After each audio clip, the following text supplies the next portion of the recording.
Well, hello, everybody, and welcome to Aquarius Rising Africa. And I hope you're all doing amazingly well and had a fantastic weekend. And before we get on with our beautiful Bryce, who's on Marvelous Monday and Magical Monday and all these amazing Mondays, I want to just give a shout out to our amazing channel sponsor, who, as you all know by now, is the awesome SPOOky2. So let me just pull up their logo. Yeah, and the creators of these amazing home rife systems, where they absolutely they've created their own frequencies, right? And they've created their own rife machines. And as you all know, I have my little Hiwi here, which I was just actually speaking to Brice off air right now. I got to tell you, this is the most incredible little machine, guys. It's like the size of a mouse. You've probably heard me speak about that before. It's the size of your computer mouse. You literally plug it in. You charge it on the side of your laptop with the cell phone charger. It charges for 24 hours. It loads up to 60,000 programs that you can zap yourself with. And then you have the normal rife frequencies. And then if you have anything above let's say, chest area and above, you plug in a different cord. They send you the two cords, one's gold, one's silver, very easy. And for the lower frequencies, so if you have teeth, eyes, head, anything, they are absolutely incredible. So I got to tell you, I walk around with mine, and you literally have it around your neck like that. There it is. And then you have the little tense pads, little sticky pads, right? You have two of them, and you'll put them on, let's say, your wrists, or one on your wrist, one on your leg, depending what you want, or on your abdominal area, or if you want it on your back, whatever. They're amazing. Really, really amazing. And if you guys haven't seen my interview with Sudesh Chopra, maybe I think about a week and a half ago now already, please go and watch it, because it's really, really incredible. But anyway, I'm going to just play our sponsored advert for now. So I'll see you back in a minute. Hello, I am Ahmed Marwan from Libya. I am 35 years old, and I am a veterinarian. I have been in SPOOky2 family since last February, and I am happy with that, as my family and I have changed our lives. And we have become in control of things. I am proud of this, and being from the medical community is from science fiction or superstition, and at first I had some doubts about the work of the device. So I said to myself that I have to try it myself, and I actually bought a basic MX set. The results surprised me, and they were amazing and unbelievable. I quickly bought Gen X and plan to buy the Central. There are many positive experiences with SPOOky2, but I had an exceptional experience in which I challenged myself in SPOOky2, and SPOOky2 won, and this is what happened. I had a cavity in one of my teeth in the upper jaw on the right, and it never hurt me. About a month and a half ago, it broke and started hurting my tongue, and it hurt. I went to a friend of mine who is a dentist in his clinic and decided to extract it, but he advised me to pull out the nerve and a white filling. I am convinced that pulling the nerve is a very bad thing. The tooth becomes a dead piece of dentin. The important thing is that I myself say this is the best test and challenge that I do with SPOOky2. After effort, my friend agreed to make a filling without pulling the nerve. And he told me that you bear the responsibility if the matter fails, and he said in the best case 50% its success rate, and it started working. Then he said it will not work because the 3 roots of the teeth are exposed. And this will cause inflammation and terrible pain, so I told him to continue and do not worry, and after finishing I asked him when the effect of the anesthetic will end. He said after about 3 hours gradually, and actually the pain started. I took an analgesic, then I started working with SPOOky2, and I did 4 scans for mouth and gum diseases, and for tooth decay, and for the Hulda-Clark program to relieve pain found in the cancer protocol. And the last one for oral and dental problems in general. Then I put it on the contact mode, then on the remote, and I kept waiting for the analgesic to finish, and the surprise was that there was no and it is funny that he called me the next day, because he was waiting for me to come back and ask for a root canal, and I was more surprised than him. This is contrary to what we read and told about in medicine.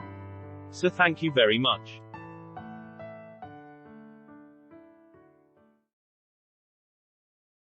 Well, there you have it. So if you're interested in checking it out, the details of Spooky 2 are in our description area. And guys, use my name, Chantelle. Drop my name to get your 5% discount. So if you're interested in checking out their products and purchasing a home rifle machine or a little Hiwi like mine, yeah, you will get a 5% discount. So, yay. I'm looking very forward to having beautiful Bryce. There she is, everybody. Our favorite nerdy professor who makes life so interesting. Imagine having Bryce as your history teacher at school. I would have loved it. I would have taken history until the day I died, that's for sure. I probably would have been fired. The school board would have come in and been like, why are you teaching these kids about all the affairs these monarchs had? I'm like, because that's how they're gonna remember history. And they're big old wieners. Why are you teaching these kids about sex cults? I'm like, because it's true, first of all. Second of all, it's how you remember stuff is the interesting things. That's what's, it's I've laughed, and there's so much to be said about we back in those days, they didn't have any distractions, right? They didn't have TV, they didn't have radio. They were bored, and so they just got into some shady stuff because they were bored. But that just means more entertainment for us, looking back and laughing at them. And I was telling you off air, Shanti, I'm going to be away next week. I'm going to be out of town next week, but hopefully next week we can get back to the Romanovs and that shady business, that Game of Thrones business going on with them over in Russia. Maybe it's all the vodka they drink. I don't know. But I am, this whole Son of Sam case is just one of the most fascinating stories it's been around since 1976, but I'm really, really happy that it's reemerging now and the story is being looked at again. And I know for a lot of our viewers who are not American, if you're new to this story, you might be thinking, why is this an important story for a notorious American serial killer? And it's not just about the story of the victims and what happened in New York, but what's really fascinating is the context of the cult and the evidence that there was a satanic cult behind these killings, which of course is not the official narrative, right? So I'm just curious, right. As someone from South Africa looking at this case again, what are your thoughts as a South African seeing this American case and all the... I'm loving it because, for me, I have a strong sense of justice. I really do. And I think it's so important because, as I said, I remember this vaguely from many years ago. And I'm sure that this was also reported on here in probably our Scope magazine. Scope magazine was where you had the girls on the cover, they had nipples on their stars on their nipples. Oh.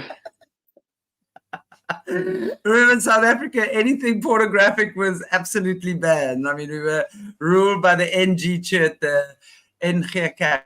What is it in Engels? It's the Dutch Reformed Church, basically. So, and they went hand in hand with our dodgy politicians who were so holier than thou at the time, but you never know, right? So now when we're looking behind the scenes, we can see just how dodgy they were as well. But it is really amazing. And I want to just say to our viewers, tomorrow afternoon and at 3:00, which is an hour earlier now for you guys, I have Rocker Mike on. And he's the one that Bryce was chatting to about as well. He's for 2.5 years, he's had the Sons of Sam Chronicles YouTube channel. And that he's going to be coming on and talking to us here on ARA about his findings and what he knows about this case as well. I think it's so important that we start bringing up these lies. And as I said, when I was watching that the Netflix documentary a week or two ago, I just felt for Maury Terry. My heart went out to him because I just knew how passionate he was about what was going on. He knew that this was so much more than what was going on, and what people were even willing to look at. It's a bit like we are now, but, as I've said before as well, the time wasn't right then. And I do believe the time is right now, so that we can actually share these stories. And, you know, I know the Berkowitz guy is still alive and he's still in jail. And there's a few of them that are still alive. And there are a few of them we can't actually talk about because they're a lawsuit waiting to happen. But we will, you know, share with what we can. And I just love that we bring it out. And of course, Bryce, with your fantastic Sherlock Holmes detective work. No, screw Sherlock Holmes. Sherlock Holmes ain't got nothing on you with your Brice from Esoteric Atlanta. I reckon myself a Nancy Drew. Nancy Drew was always the one for me. She was. Well, there you go. I like the Secret Seven. I was like a Secret Seven girl. And the Boxcar Children, I love the Boxcar Children. I always feel like we're all Boxcar Children, just doing our best. Well, and it's true, isn't it, Shanti? Like, and I really like Mike. We've gotten to know each other pretty well, and he's going to be coming on a lot of our shows. And I think he's in good company with us because we're all aware that there's a bigger picture going on in the world. And we, you know, Mike brought up a really good point. Did Maury Terry get everything right? Probably not. There was probably some stuff he got wrong, but back in that day, we would not be here right now. As Mike said, none of us would be here re-examining this case if it was not for Maury Terry. Maury Terry was just, he was a petty, stubborn person, just like you and me, Shanti, and all our friends watching. And he smelled a rat. He smelled a rat as an investigative journalist. And what I thought was interesting, Shanti, they go through this in the docuseries. They talk about how Maury Terry had covered the MLK assassination, Martin Luther King, and he had covered a riot that had happened in New York. And he went to his editors with the story, and his editors killed the story. They did not want people. So Maury Terry, as an investigative journalist himself, saw the shady business that was going on with the media, and that the media was in a lot of way responsible for controlling the consciousness of the population around certain information. And I think, just like all of us, that pissed him off. It pissed him off. And I think that's, you know, with the Son of Sam case, and I want to make this very clear for those watching, the official narrative, according to the law, according to the official narrative, this case is closed, and David Berkowitz was responsible for all of these killings. That's the official narrative. They will not reopen the case. But Maury Terry, and back in 1976 in the 80s, and Mike brings this up, I mean, this is common sense if we think about it. There was no internet. This was so much harder for him to do than for me to do today. Like, because he had to go knock on people's doors. He had to really go and literally look for clues, like leave his house and look for stuff. And the fact that he was able to figure out is because I think he got a hell of a lot right. I think he got a hell of a lot right. And I think the fact that he was able to put together his theory of what really happened with his evidence is remarkable. And I think that the whole satanic panic thing that happened in the 80s, this is the thing, guys. It's not so black and white with the controllers of the world. They're very smart. They're very smart. They know that we're going to start to figure it out. They know that we're going to start to see things. They know people. But they really just try and get away with it for as long as what they can. Right. And just because they can, they're going to block every pathway, every channel, and they're going to obviously, fears are ridiculous. They're going to do things like create junk conspiracy, which is what's frustrated me the most being in this community is how much junk conspiracy people are falling for. I'm like, that was created by the controllers, you guys, to make us look like idiots. And so I think that's kind of what happened with the satanic panic back in the 80s. I think that they knew with the West Memphis 3, which I know we're going to eventually look at ourselves, Shanti, with Doug's work, because Doug was also looking at the West Memphis 3. All these things were going on, and people are starting to put two and two together with this satanic cult. And so they started to create this ridiculousness so people would think it was all just conspiracy, that it wasn't real.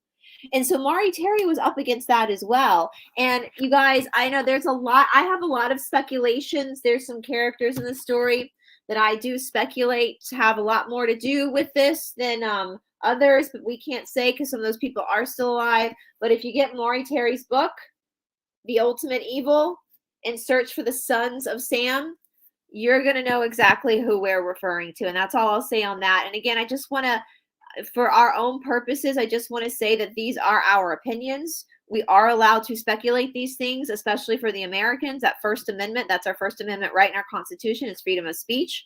And so we are allowed to talk about our theories, and that's what we're doing. But we just have to, just to say this is all alleged and this is our opinions. I think that there's a lot there to actually say if some of this could be fact, but we have to say it's in our opinion at this moment. I do want to say, also say that I know we come down on the NYPD a lot because they covered up a lot of stuff, but I also want to acknowledge, and I think most of us can understand this, that we are aware that there are really good cops with the NYPD. And I know that there are cops that know that this case was not David Berkowitz and David Berkowitz alone. I know I got a lot of emails about that. I'm aware of that, that there are police officers, especially that served back then, that really knew something shady was going on. But it was out of their hands. It was out of their hands. They even talk about that in the documentary, where more cops will come with more evidence and their supervisors will say the case is closed. So I just want to acknowledge that I understand there are good people in these police forces that want to do, they signed up to be a police officer to do the right thing and to protect. So I do want to acknowledge that. So when we talk about the NYPD closing the case, I'm talking about I know Shanti, a very select few of people in the NYPD that are shady, a very select few.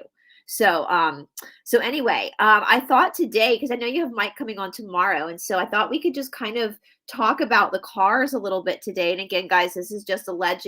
And also, because I know the first episode we talked about the basic timeline of the killings in New York, and then on Wednesday we talked about Untermeyer Park.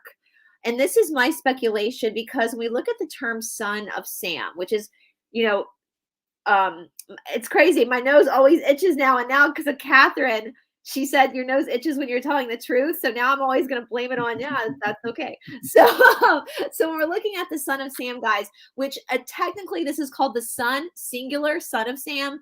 Maury Terry calls it the sons, plural, of Sam, because he believed that there was more than one person involved. I also believe this. I also want to bring up, and I noticed this on Mike's podcast, and Mike can talk more about this as well, that when we're looking at profiles of serial killers, David Berkowitz does not meet those profiles.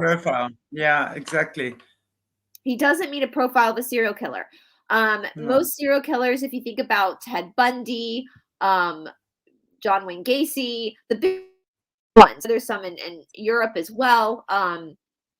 They have intimate relationships with their victims, meaning that they hunt their victims, right? Or that they will do something sexual with their victims, or they will torture, or keep a souvenir from the victim. Yeah. Or in some cases, like Jeffrey Dahmer, eat them. A trophy. So and again, Jeffrey Dahmer ate them. There's an intimacy from the killer to the victim, not the other way around, right? But with Berkowitz, we're looking at, with his victims, or the Son of Sam victims, is people in the wrong place at the wrong time. And again, that's what originally confused the police officers in 1976, is because in 1970s, New York was a shithole. It was so defunded police officers, violence everywhere. The mafia ruled. And especially with the first shootings, which was Donna Laurie, these are two young girls, 18, 19 years old. There was, and there was no assault. There was nothing stolen. It was very random. And the police thought at first that it was probably a mistaken identity from a mafia hit, because there was no motive, right? And so that alone, serial killers also, usually most of the time, it's sexual gratification that they're looking for. And that was not the case with Berkowitz. Now, in my opinion, Berkowitz was a Manchurian candidate, in my opinion.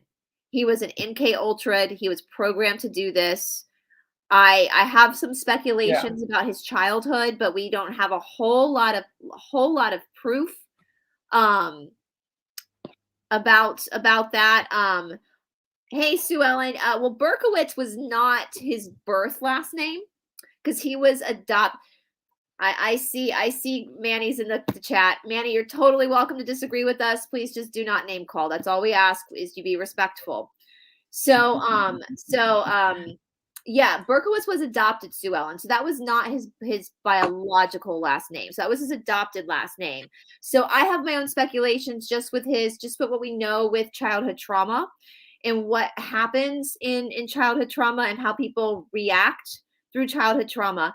And well, I'm getting to that, Manny. I'm talking about my opinion based on my understanding of childhood trauma, which I've been studying now for about 4 years and dealing with my own trauma in therapy. And what we've also, I mean, I don't know if you know, we deal a lot on this channel with SRA, with and if you don't know what SRA is, it's satanic ritual abuse with members of the cult, high level abuse. And yeah, so just chill, dude. Chill. Yeah. And okay. You asked me for proof. Bryce is welcome to give her opinion. That's what we're here to do. And we're having a discussion. It's a matter of opinion. So, and it's also just understanding how these things work.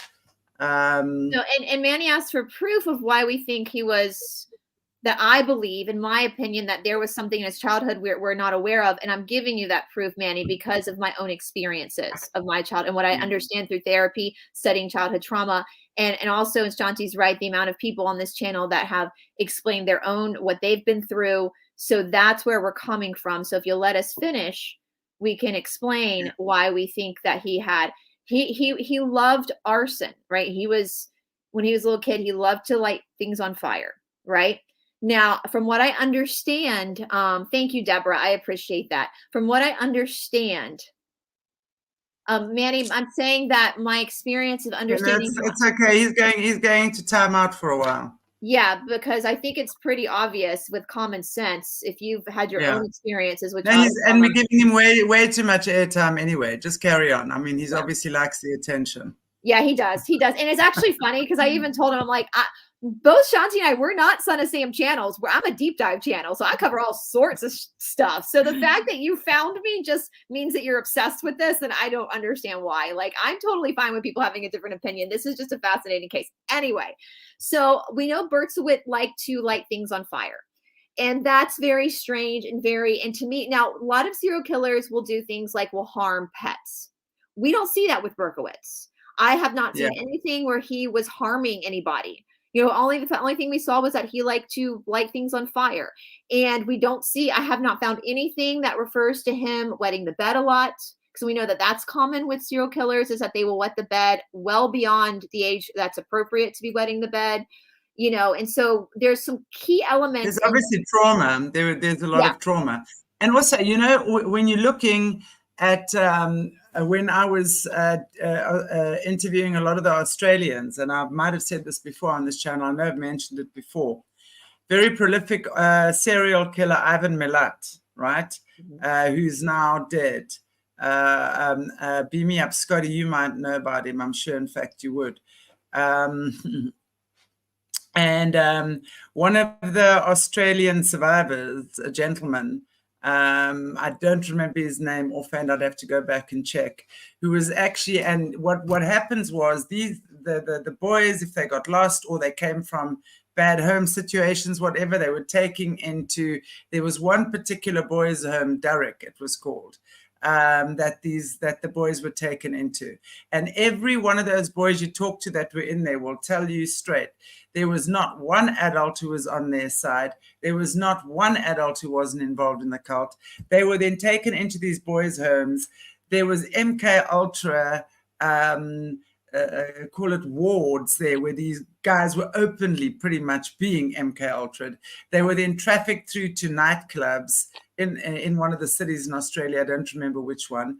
So, and Ivan Milat was with the guy that I was interviewing. He was with the guy that I was interviewing. So, and they spoke about Ivan Milat that was actually MKUltra in order to do what he was doing. So he was programmed to do that. The guy that was chatting, in fact, was also telling me that the next thing his cell phone rings and some weird guy comes saying some weird words, which is obviously trigger words for him, but it wasn't triggering him anymore. So in that case, We got Manny Grossman back. Oh, dear. I just don't understand why Manny's so obsessed with this. Like, I don't. That's what's interesting to me, because He's up. we But are. you know, so basically, you know, when we speak into a lot of these people, what they're saying is that there's a lot of this stuff that goes on in these homes as well. So a lot of these guys, and if they're adopted, that's a danger right there already. So adopted kids are very, very open to this type of abuse. Yeah. Doesn't mean he is. It's just really. I mean, that's kind of my perspective, is that something happened to Berkowitz when he was a child that traumatized him. And he's not showing, I mean, this is documented, guys. This is not just my own research, but you can actually look this up. There are plenty of psychologists and psychiatrists who spoke about this with Berkowitz, that he's an anomaly because he does not show, you know, the characteristics of what we typically see in a serial killer. And it's okay, Erica. Manny, I was warned about Manny before I even got into this, that he basically, this is what he does all day, is he tries to destroy people who talk about this. It's very weird to me. I have my own opinions on that, of why that is, because I'm like, dude, get a life. Like, this is, I don't know why. I don't care that anybody has, it's no skin off my back. If you think Berkowitz was the person responsible for all of this, great, fantastic. I don't care. Like, that's not, you know, it's no skin off my back, and it just doesn't change my opinion. I am a very intelligent person. I'm a very good researcher. I know I suck at math, but I'm really good at being nosy. So that my pettiness, I believe in my pettiness. Like, I have full confidence in my pettiness and my ability to sleep. So, you know, and I know I was aware, somebody sent me some information where I know Manny was commenting about the show we did on Untermeyer Park, which was very fascinating, because everything I shared on Untermeyer Park was literal facts you can look up. Right. It was literally about Sam Untermeyer's life and literal. So it's, I have my opinions on who Manny is. It's just my opinion. I won't say anything about it. I have my speculations on why he's so obsessed with trying to discredit and trying to attack anyone who speaks out in favor of Maury Terry and this research. And I have to say, you know, I like Maury Terry. I never knew him, but I have a lot of respect for him, that he really went out a limb when the world was against him, right? In a time when people weren't ready to hear about this stuff. And the fact that most of the victims that survived this, or the victims' families, supported Maury Terry's research speaks volumes. Because, my friends, they were there, especially the ones that survived, because quite a few of the victims did survive, right? And so the fact that these people that were actually victims of this supported Maury Terry, and again, speaks volumes to me. Speaks volumes. Yeah, exactly. And again, it's no skin off my back. I don't know Maury Terry, don't know his family, don't know any of the victims in this situation, but I think as a human being living in 2024, and everything that we've gone through, especially in the last like 5 years, I think you would be an idiot not to second guess this story and not to hear Maury Terry out from the grave, basically, because he's no longer living. Rest in peace, my friend. Rest in peace. But, you know, so what I wanted to do, you guys, I told Shanti, is I don't think we actually had a chance to look at the letters that were sent. One to Borelli, I think his name was, one of the detectives, and Jimmy Breslin, who was one of the journalists covering this case, because these letters are really, really telling. And the big speculation, before we get into them again, from Maury Terry's research, was that the family that was most likely, allegedly, involved potentially were the Carrs, a family called the Carrs, Carr. Now, again, if you want more specifics on that, get this book, and it's packed full. He starts with the Arliss Perry murder in San Francisco and how that ties and stuff, and it's very fascinating. This book, it's a thick book. The Ultimate Evil: Search for the Sons of Sam. Again, I'm really happy it's making a comeback. It was first released in like the late 80s. So we have the patriarch of the Carr family was a man named Sam Carr. And at first, when these shootings were happening in New York before the NYPD put it together and realized that these shootings were coming from the same person. They figured it out because it was done by a 44 caliber.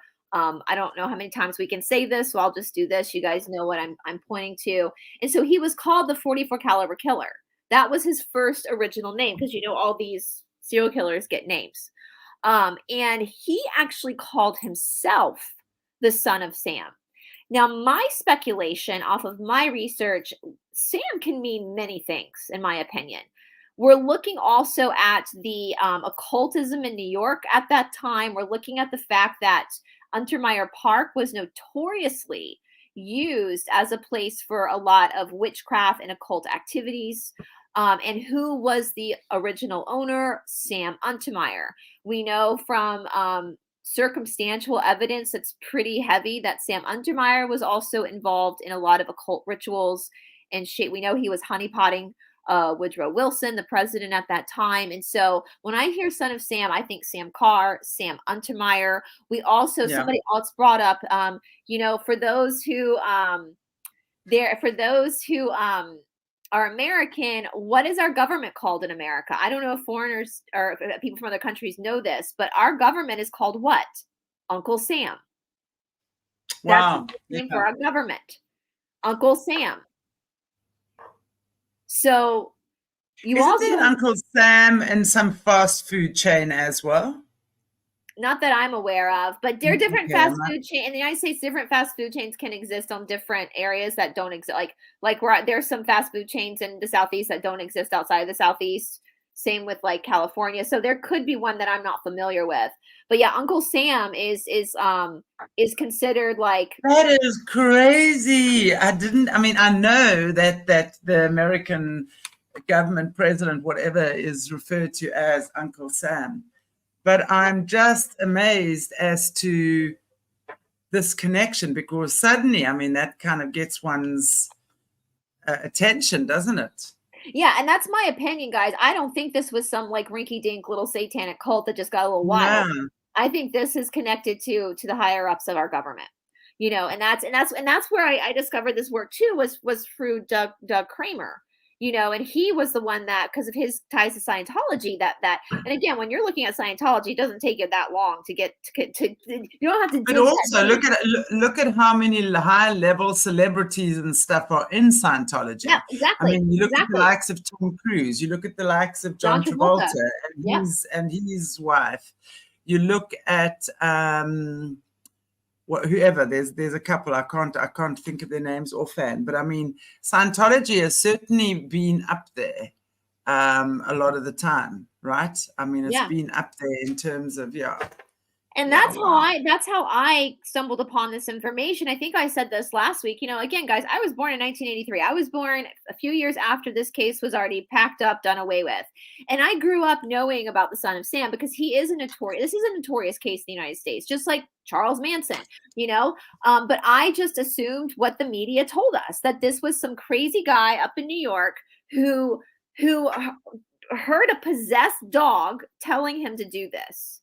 I would have never gone any deeper into this case if it wasn't for my friend Doug Kramer and his series Being Raised. He did a whole 2 seasons of a series called Being Raised in a Secret Society, where when he came out of Scientology and he made peace with the fact that he had been fooled, that he had been duped. That's hard to do. What is it Mark Twain says? It's easier to fool someone than convince them they've been fooled. So once he made peace with that and healed from that, he went on his own journey to figure out how it happened.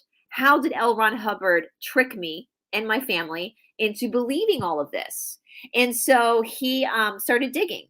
And it doesn't take long when you're looking into L. Ron Hubbard to run into Jack Parsons, Aleister Crowley, openly involved in this stuff. And Doug said something interesting. At the end of L. Ron Hubbard's life, he was hiding. He was out in the middle of the desert in California hiding from the government.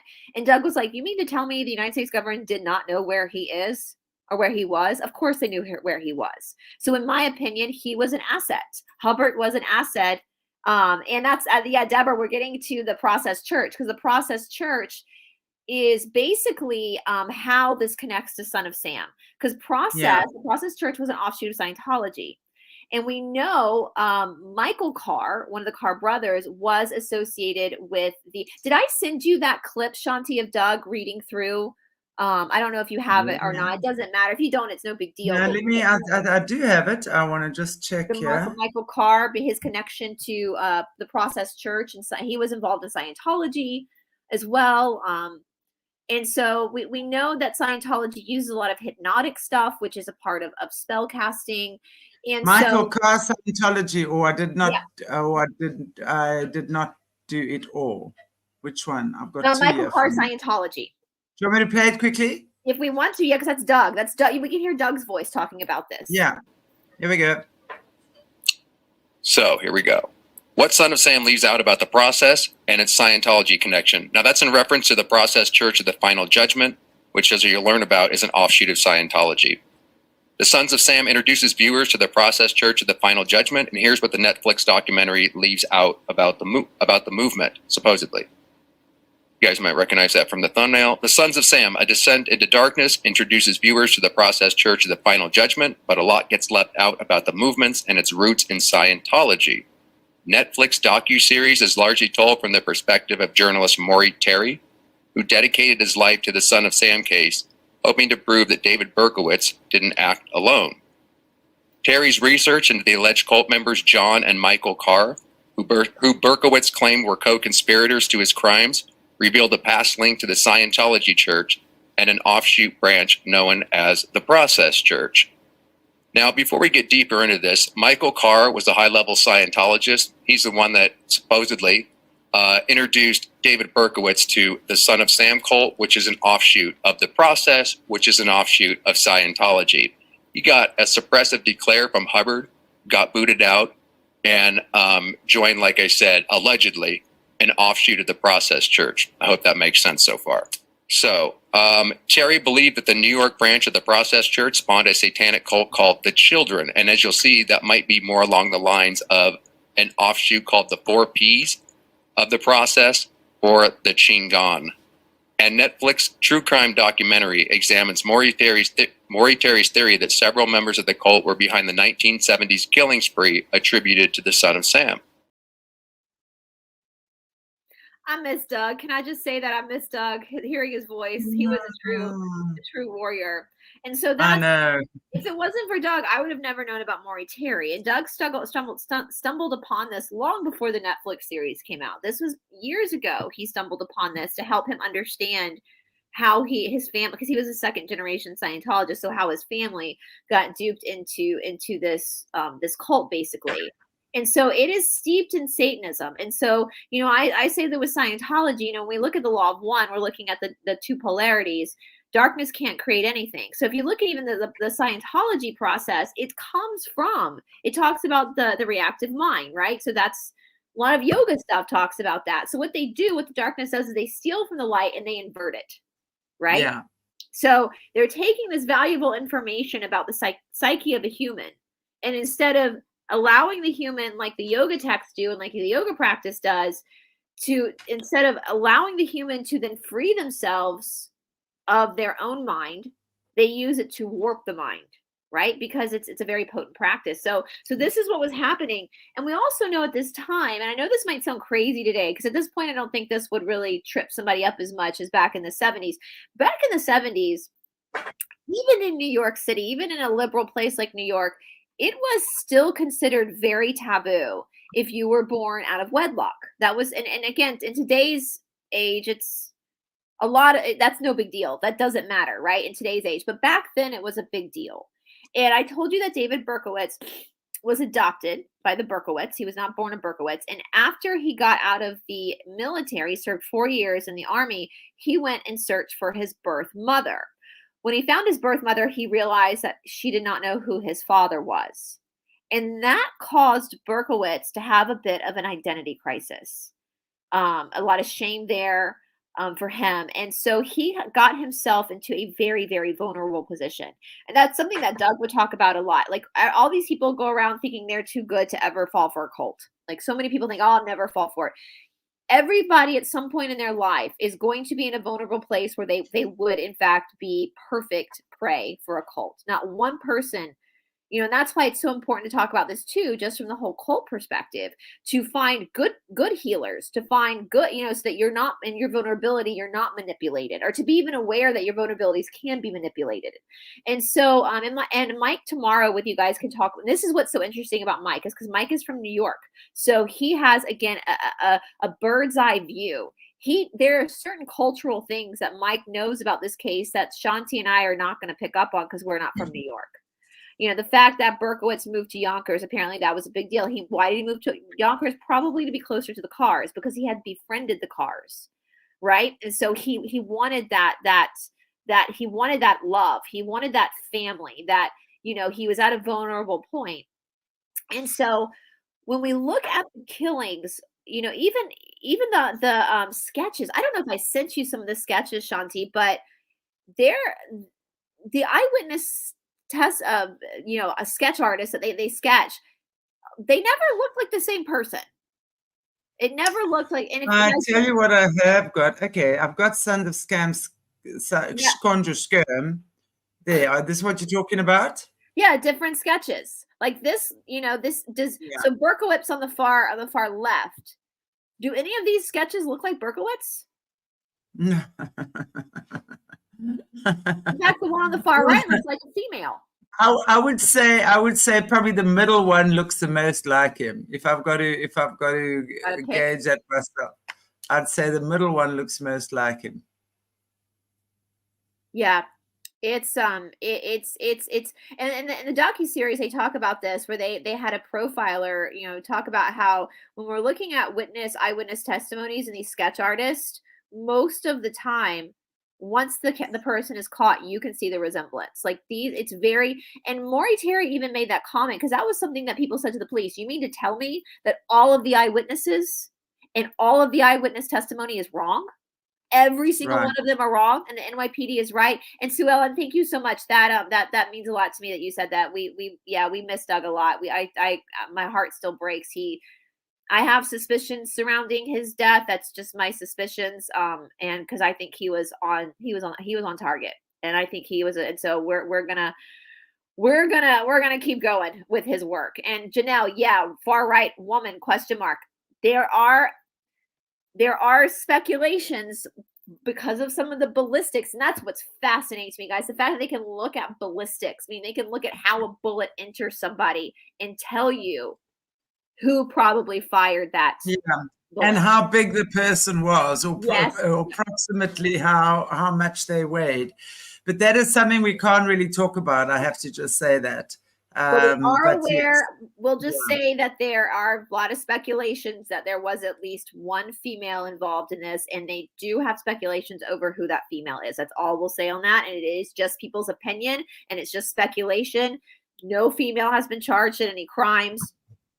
You know, so the opposite. Quite the opposite, actually. I think it's the opposite, yeah. Yeah. So, but yes, it's fascinating, you guys, that they can look at the way somebody is shot and can figure out who. And I can't remember if Berkowitz was right-handed, and some of the shots they knew were taken from a left-handed person, or if it was reversed, he was left-handed. And Mike can get more into that because he knows about it. So there's just some, you scratch your head, you know. There's a lot of speculation about that, we'll just say. So we have Michael Carr, who was one of the sons of Sam Carr, and he had a brother named John Carr. And did I send you a picture of John Carr? Because there were some witness sketches that looked a lot like John Carr. That's John Carr. Yeah, there we go. Look at that. Okay, now look at that. Look at that picture. I'm going to put the sketches up again, and let's have a look to see. I can't put them up at the same time. But if we look at that picture, so you all got a good view of that. And then we put up you see, it could be, look at that. Hang on, I'm going to look again. Let's look at that one. And then we look here. I'm telling you, and especially to me, even though the far right one has got curly hair, or whatever hair that is. Yeah. The jaw, you can tell by the jaw that's a woman. Yes. So. Wow, look at that. That's true. I mean, it's, I'm going to just, okay, there we put him up again. So it could be either or. Yeah, it's amazing, right? Yeah. Wow. Now they were the sons of Sam Carr, and they lived very close to Untermeyer Park. And we know Michael Carr was his brother, John, this guy's brother, was associated with the Process Church and Scientology. Okay. So Shanti, shall I share screen so we can look at this letter?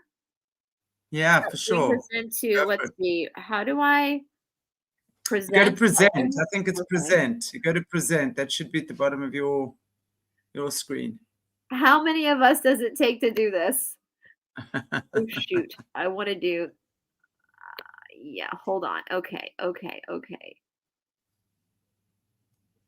All right, you guys. So, sorry, guys. I'm trying.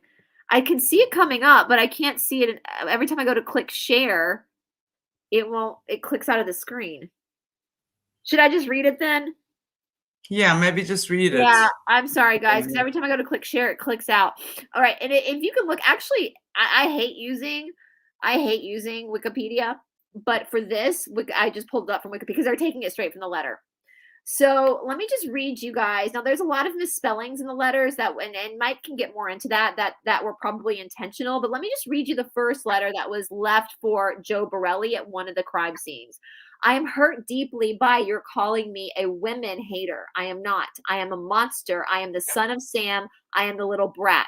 When Father Sam gets drunk, he gets mean. He beats his family. Sometimes he ties me up to the back of the house. Other times he locks me in the garage. Sam loves to drink blood. Go out and kill, commands Father Sam. Behind our house, some rest. Mostly young, raped and slaughtered, their blood drained, just bones now. Papa Sam keeps me locked in the attic too. I can't get out, but I look out the attic window and watch the world go by. I feel like an outsider. I'm on a different wavelength than everybody else, programmed to kill. However, to stop me, you must kill me. Attention all police, shoot me first. Shoot to kill or else. Keep out of my way or you will die. Papa Sam is old now. He needs some blood to preserve his youth. He has had too many heart attacks. Ugh, me hoots, it hurts, sonny boy. That's apparently coming from a Scottish phrase, which is interesting. I miss my pretty princess most of all. She's resting in Our Lady's house, but I will soon see her. I am the monster, Beelzebub, the chubby behemoth. I love to hunt, prowling the streets looking for fair game, tasty meat. The women of Queens are the prettiest of all. It must be the water they drink. I live for the hunt. My life, blood for Papa. Mr. Borelli, sir, I don't want to kill anymore. No, sir. No more, but I must honor thy father. I want to make love to the world. I love people. I don't belong on earth. Return me to Yahoos, to the people of Queens. I love you. And I want to wish you all a happy Easter. May God bless you in this life and the next. For now, I say goodbye and good night. Police, let me haunt you with these words. I'll be back. I'll be back. To be interpreted as bang, bang, bang, bang, bang, ugh, yours and murder, Mr. Monster. So this is the first time we hear the reference to Son of Sam. Now, to me, too, this letter also speaks of disassociation. Total. I mean, that's like three people all chiming into one letter, right? That's seriously. Absolutely. Yeah.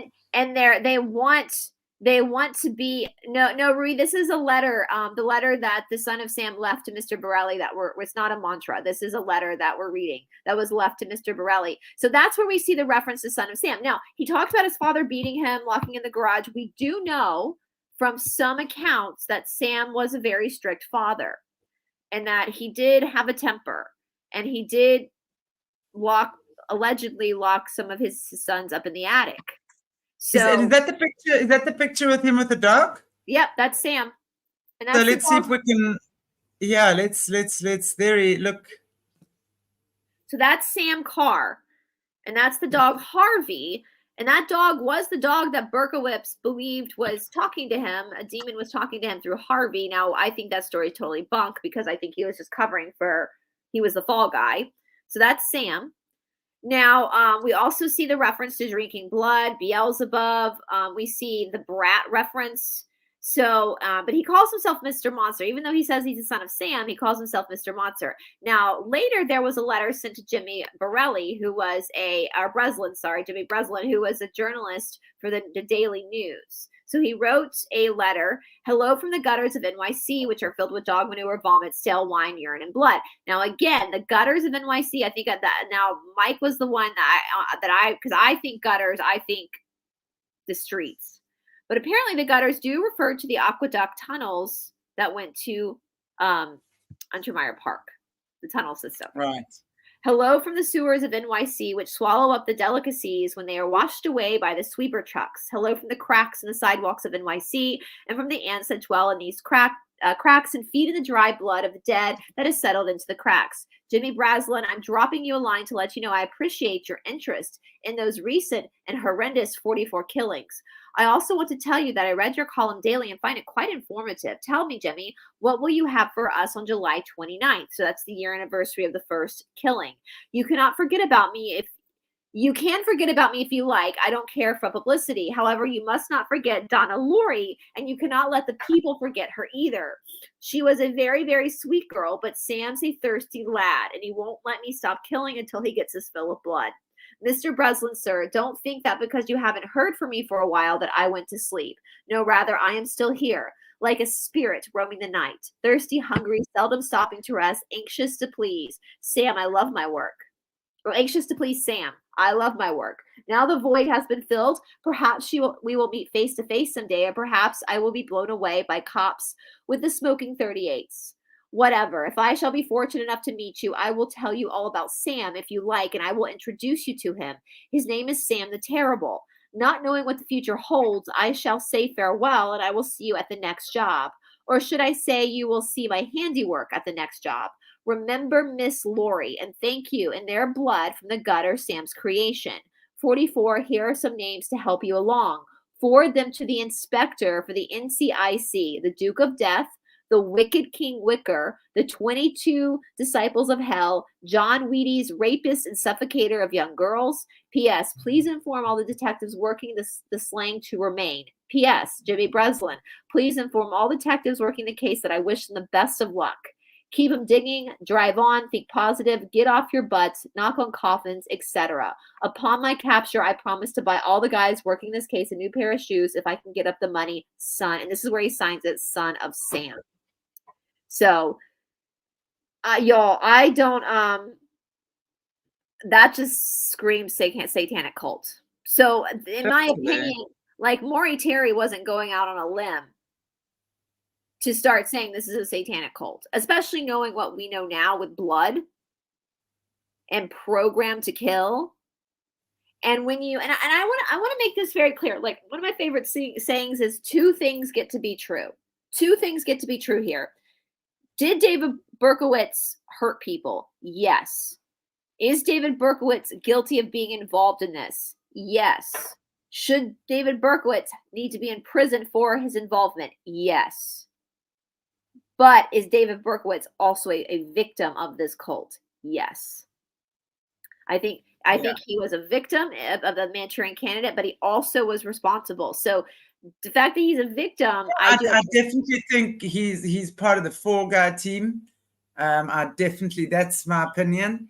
He was used and probably still is being used as part of the, to take the fall for a lot of people. I think he's been threatened as well.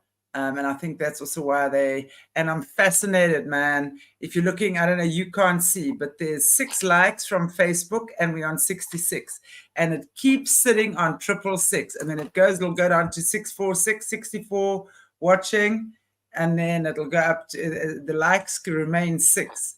And it's just, every time we speak about the Satanic cult, it goes to 666. It's very interesting what I've been watching, on my screen with the amount of viewers. And I know you guys probably can't see it because there's views from Facebook as well as YouTube on here.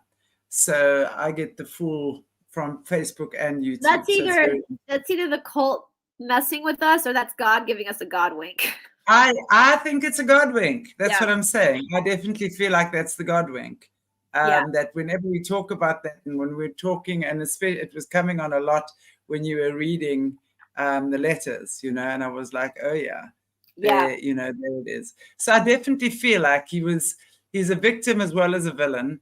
I do think that I don't think by nature I think he was definitely had some sort of possession, if you will, that worked through him, some type of entity. That's my very strong intuition. And yeah, he definitely, I mean, he sold himself. He made himself available for that. Thank you for the 7th like. He made himself available for that, for sure.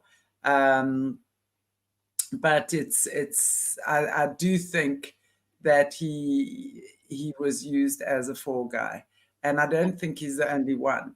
I think there are a couple, but I think that I find it very interesting that both the Carr brothers were killed. I was about to say, I wanted to, yeah. So John Carr allegedly committed suicide on the 17th of February, 1978.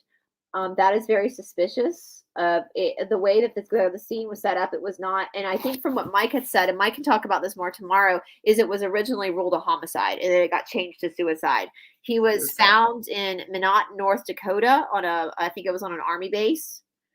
And then on October 1979, Michael got dead, listen to me, was killed in a mysterious car accident. It looked like from the tire marks that he was run off the road. Yeah. So both the Carr brothers are no longer alive.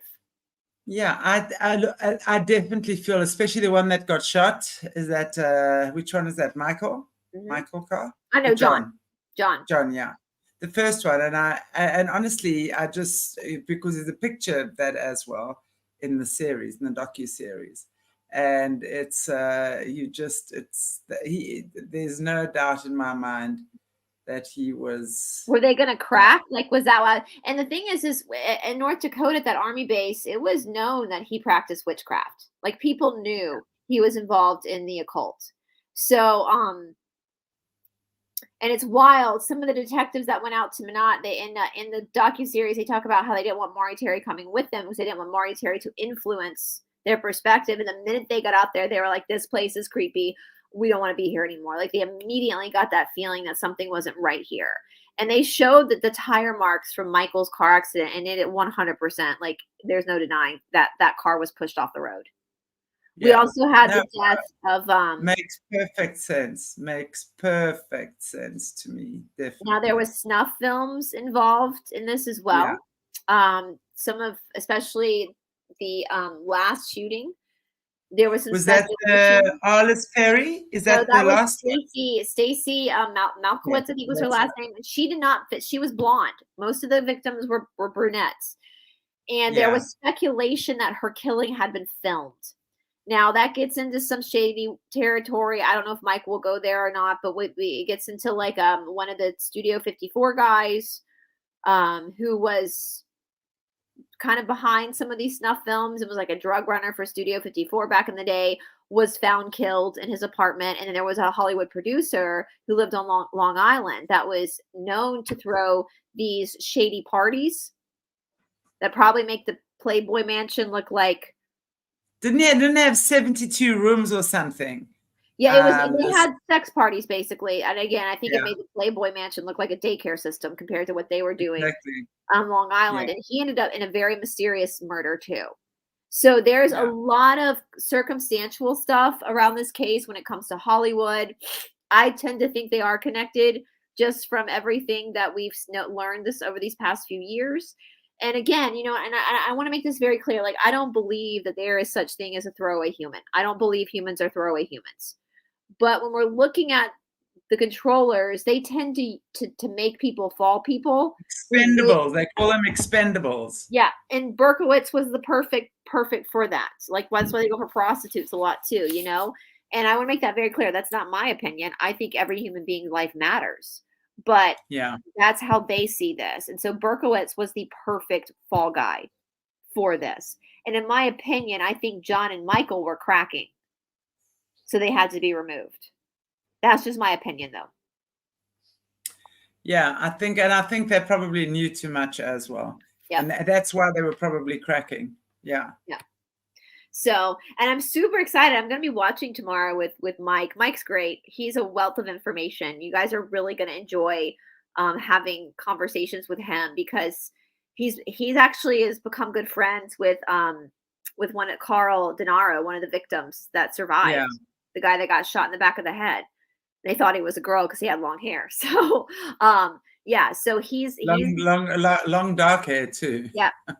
So he's got a very interesting perspective into this case, and I'm just really happy that we're having these conversations, because just because the official narrative says one thing, rarely what the official narrative says is the truth, as we've learned.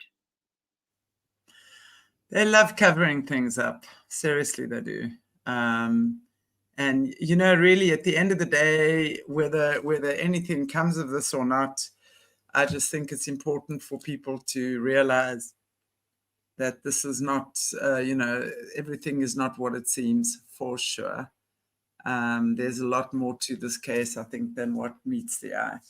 And hopefully there will be somebody that will open up this cold case again and do the proper investigations and bring the proper information, even if the people are no longer around, because I would imagine that quite a few of them probably won't be around anymore, because it was in the 80s. Oh, quite a few. It's late 70s. Quite a few of the police officers involved are not alive anymore. Maury Terry's not around anymore.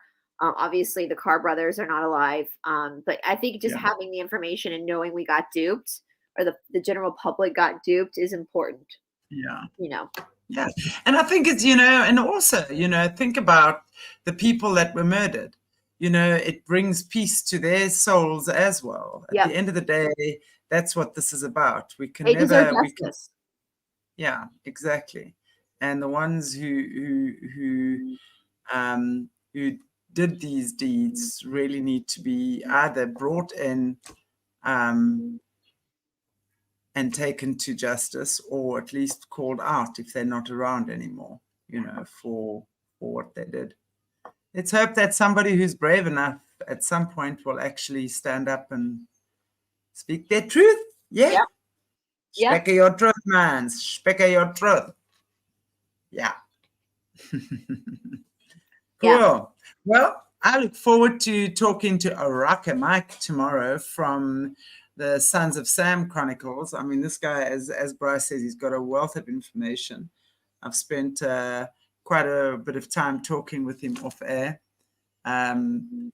It's like, wow, there's so much information that he does have, and I'm hoping that you guys will enjoy his input as well, because he's had his YouTube channel on this for 2.5 years now. So yeah, and he's very red-pilled.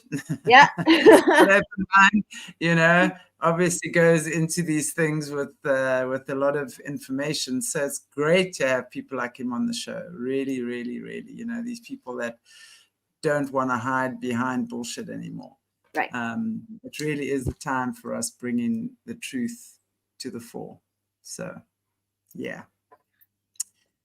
Yay, Brice Boo, thank you so much. Are we seeing you on Wednesday again? And then I'll be gone next week, but then the next week we'll be back with the Romanoffs. We see you, Romanoffs. Yeah. So Brice will be on Solutions on Wednesday with me. Solutions with Aquarius Rising Africa. And not next week. So we will then see you when we are back. And thank you again, everybody, for joining us today. It's fantastic to have you all listening and inputting. It's really great that you give us some input. And yeah, being peony. I love you guys with your YouTube there. I know. Cool. There's some of the cleverest names, aren't they? It's yeah. Lovely.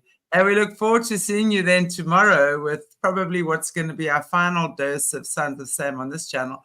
But we're also going to be looking at quite a few in the future as well, of more things, right? Yeah, I'm not done with the Process Church. And of course, I'm not done. I just got, because this also1connects to the Charles Manson murders, I just ordered Helter Skelter. So I'm starting to go through Helter Skelter and look through Maury Terry does bring up the Manson murders in this as well, and the Ultimate Evil. So I'm going to be, because Doug talked about that too. So I'm going to be going through Doug's. We're literally, and Shanti's, Catherine, Shanti, Steve, Tamara, we're all going through Doug's work, and we're just taking his work and expanding it, because I will not let that man's life be lived in vain. He was like a brother to me, and we're going to keep exposing. He spent a lot of time researching this stuff and creating really great videos with the information. If you guys aren't familiar with his channel, it's Dazed But Not Confused. It's still up on YouTube, and he has a backup channel on Rumble and BitChute. So if you guys want to look at all of his stuff too, just go to his channel, Dazed But Not Confused. Cool. Dazed But Not Confused. Another cool name. Yeah. Okay, guys. And on that note, we wish you a beautiful Monday. It is the end of the day for me now. I am about to go and teach a yoga class. So I wish you all a beautiful, beautiful, beautiful week ahead. Sending you all lots of love. Speaking about Rocker Mike, he's just sending me some information through now. Yes. He's great. I'm so excited, y'all. He's got this great New York accent too. I love it. You cannot do a Son of Sam case justice unless you got a New York accent, because it's just beautiful. Exactly. So I'll be watching. I'll be in the chat watching out tomorrow morning when he's on with you. For us, it'll be in the morning. So yeah. Yeah, I think I should make you a moderator in case we've got that other dude on comes on. Whack a troll. Yeah, block and troll. Put them in timeout. First they get a warning. They go into timeout. It's like a naughty child. Yeah. Yeah. Okay, everybody. God bless you all. Wish you all the best health, wealth, and all the abundance you can possibly dream of. Love you all. Bye, guys.